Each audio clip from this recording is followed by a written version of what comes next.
हरियाणा में विधानसभा चुनाव होने हैं। चुनाव में सभी पार्टियां अपनी पूरी दमखम से उतर रही हैं। बीजेपी ने अपने 67 उम्मीदवारों की लिस्ट जारी कर दी है। ये लिस्ट परिवारवाद से भरी पड़ी है। चुनाव जीतने की कोशिश में बीजेपी अब परिवारवाद से परहेज नहीं है। आगे मैं परिवारवाद पर विस्तृत चर्चा करूंगा। बीजेपी के इस लिस्ट में राम रहीम को 6 बार पैरोल देने वाले जेलर का भी नाम शामिल है। दुनिया की सबसे बड़ी पार्टी होने का दावा करने वाली बीजेपी के पास अपने उम्मीदवार नहीं हैं। इस लिस्ट में 50% उम्मीदवार ऐसे हैं जो दूसरे पार्टियों से लाए गए हैं। इस पर भी हम लोग इस वीडियो में विस्तृत चर्चा करेंगे। परिवारवाद बीजेपी के लिए राजनीति का एक हिस्सा रही है। बीजेपी परिवारवाद पर हमेशा हमला बोलते रही है। वो चाहे लालू यादव का परिवार हो, चाहे मुलायम सिंह यादव का परिवार हो, या ममता बनर्जी का परिवार हो, या और जो भी रीजनल पार्टियां हैं जिसमें परिवारवाद हैं, उस पर हमेशा बीजेपी का रुख रही है कि ये परिवारवाद वाले कभी किसी जनता का भला नहीं कर सकते। परिवारवाद पर हमेशा हमलावर रहने वाली पार्टी बीजेपी को अब हरियाणा में चुनाव जीतने के लिए परिवारवाद से परहेज नहीं है। आप परिवारवाद में हरियाणा में कई ऐसे उम्मीदवार हैं जो परिवारवाद से जुड़े हैं। जैसे कुलदीप बिश्नोई के बेटे भव्य बिश्नोई को आदमपुर से विधानसभा का टिकट दिया गया है। केंद्रीय मंत्री राव रंजीत सिंह की बेटी आरती राव को अटेली विधानसभा सीट से टिकट दिया गया। श्रुति चौधरी जो राज्यसभा सांसद किरण चौधरी की बेटी हैं, उन्हें भी टिकट दिया गया है। मनमोहन भड़ाना को भी टिकट दिया गया है, जो करतार सिंह भड़ाना के पुत्र हैं। करतार सिंह भड़ाना पूर्व में मंत्री भी रह चुके हैं और इन्हें समलखा विधानसभा सीट से टिकट दिया गया है। सुनील संगवान को भी टिकट दिया गया है, जो सत्यपाल संगवान के पुत्र हैं और सत्यपाल संगवान पूर्व में भी मंत्री रह चुके हैं। इन्हें चरखी दादरी विधानसभा सीट से उम्मीदवार बनाया गया। बीजेपी एक ऐसी पार्टी है जिसमें अनुशासन बोला जाता है कि ये अनुशासित कार्यकर्ताओं की पार्टी है, लेकिन और इसमें परिवारवाद नहीं है। लेकिन आप लिस्ट को देखने की कोशिश करेंगे, लिस्ट को देखेंगे तो उसमें बहुत सारे ऐसे उम्मीदवार हैं जिसमें आप हरियाणा के क्षेत्रीय नेता और कार्यकर्ता ये आरोप लगा रहे हैं पार्टी पर कि पार्टी को दिल्ली से चलाने की कोशिश की जा रही है। दिल्ली कहने का मतलब जो जेपी नड्डा हो, अमित शाह हो, नरेंद्र मोदी हो, इन्हीं लोगों के द्वारा पार्टी का उम्मीदवार तय किया जा रहा है और यहाँ के जो पुराने नेता हैं, कार्यकर्ता हैं, उन्हें टिकट नहीं दिया जा रहा है।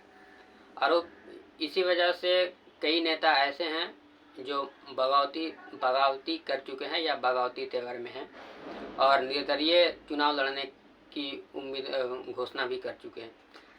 दूसरी पार्टियों से आए हुए नेताओं को टिकट दे दिया जा रहा है। इससे हरियाणा बीजेपी में बहुत नाराजगी है। आपको बता दें, 9 ऐसे नेता हैं जिनको बाहर से लाकर टिकट दिया गया, जिसमें श्रुति चौधरी हैं जो कांग्रेस से आई हैं, देवेंद्र बबली हैं जो जेजेपी से आए हैं, जननायक जनता पार्टी से, अनूप धानक हैं जो जेजेपी से आए हैं, राजकुमार गौतम हैं, ये भी जेजेपी से आए हैं, पवन कुमार हैं, ये भी जेजेपी से आए हैं, श्याम सिंह राणा हैं, इंडियन नेशनल लोकदल से आए हैं, शक्ति रानी शर्मा हैं, ये हरियाणा जनसेवक पार्टी से आए हैं, संजय कबलाना हैं, ये भी जेजेपी से आए हैं।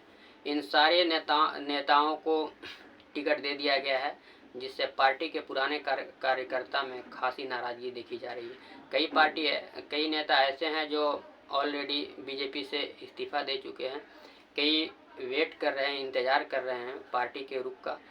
बीजेपी नेताओं को अब खुद नरेंद्र मोदी के चेहरे पर भरोसा नहीं रह गया है, इसलिए अब जो टिकट के बंटवारे हो रहे हैं वो सर्वे के आधार पर हो रहे हैं। जिस क्षेत्र से जिस कैंडिडेट का टिकट सर्वे में परफॉर्मेंस अच्छा हो रहा है, उसी कैंडिडेट को टिकट दिया जा रहा है, चाहे वो किसी भी पार्टी से हो, किसी भी दल से हो, उससे कोई मतलब नहीं है, चाहे वो पुराने कार्यकर्ता हों चाहे नए कार्यकर्ता हों। इससे ज़्यादा बीजेपी को फ़र्क अब नहीं पड़ती है, क्योंकि 2024 लोकसभा चुनाव के बाद जिस तरह से अब की बार 400 पार के नारे के बाद 240 सीट पर बीजेपी सिमट गई थी, उसके बाद बीजेपी अब फूक फूक कर कदम रख रही है किसी भी चुनाव में। और बीजेपी के नेता ये समझ चुके हैं कि अब मोदी का चेहरा अब उतना रिलेवेंट नहीं है, लोगों में उतना पॉपुलैरिटी नहीं है और मोदी के चेहरे पर अब लोग वोट नहीं देंगे।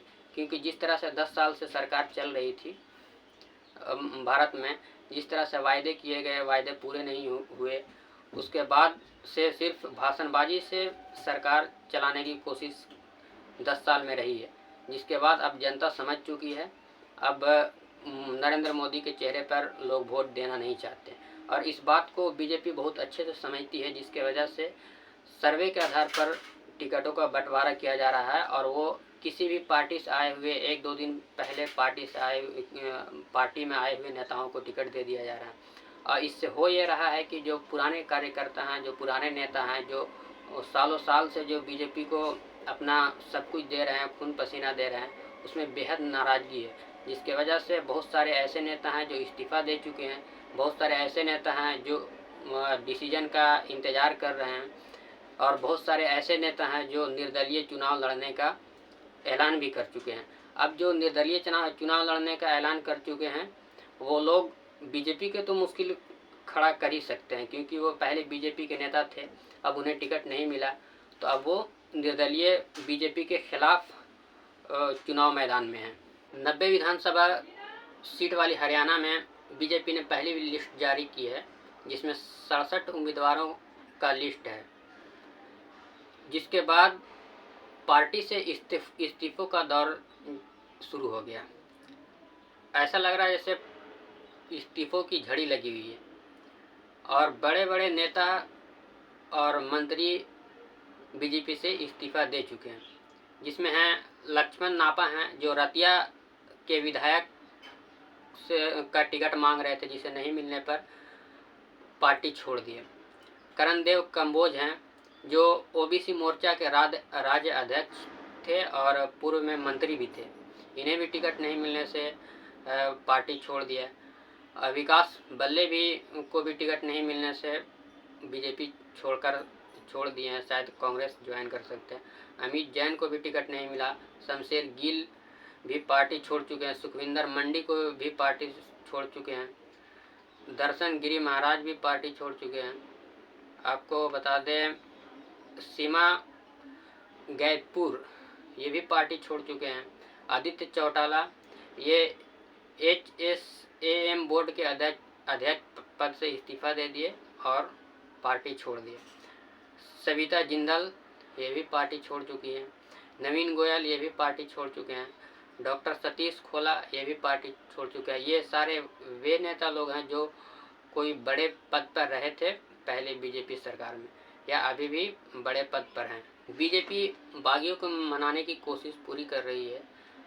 इसमें मनोहर लाल खट्टर और नायब सिंह सैनी को लगाया गया है, जो बागी नेताओं को पार्टी में वापस आने के लिए ये लोग मिल रहे हैं, लेकिन मामला बनता हुआ नहीं दिख रहा।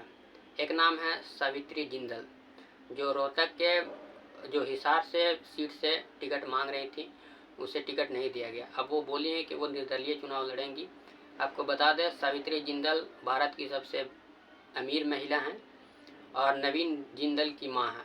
आपको बता दें नवीन जिंदल कुछ दिन पहले लोकसभा चुनाव बीजेपी से लड़े थे। वो पहले कांग्रेस के नेता थे।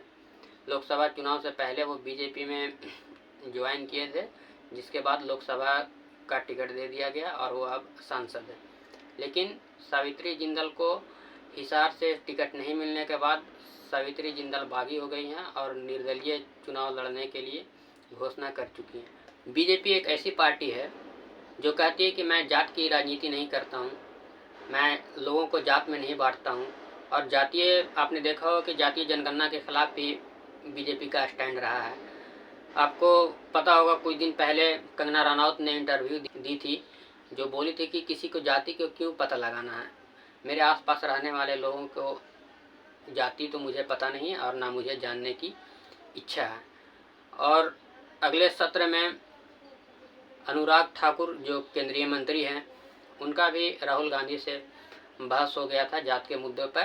दरअसल अनुराग ठाकुर ने राहुल गांधी से उनका जात पूछ लिया था और जात लगाकर राहुल गांधी को गाली भी दी थी। अब देखिए, हरियाणा बीजेपी उम्मीदवारों की लिस्ट आप देखेंगे तो आपको जातीयता दिखेगी और जातीय समीकरण साधते हुए बीजेपी का कैंडिडेटों का लिस्ट बनाया गया है।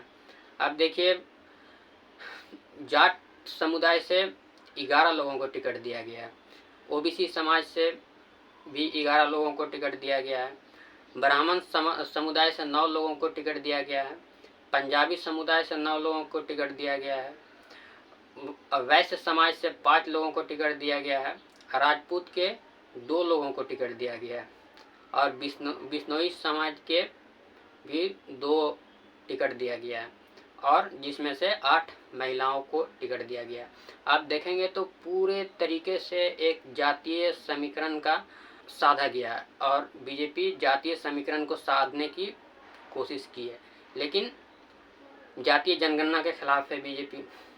जातीय जनगणना नहीं कराना चाहती है और हमेशा बीजेपी के बड़े नेता बोलते रहते हैं, अलग अलग मंचों पर भाषण देते रहते हैं कि जातीय जनगणना नहीं होनी चाहिए और किसी को जात से क्या मतलब है, किसी की जात पूछने की क्या ज़रूरत है, लेकिन बोलते कुछ है और करते कुछ है। आप इन बीजेपी उम्मीदवारों के लिस्ट देख लें जो हरियाणा चुनाव में जिनको टिकट मिला है, आप देखेंगे बहुत सही तरीके से एक मैनेज तरीके से जातियों को साधने की कोशिश की गई है।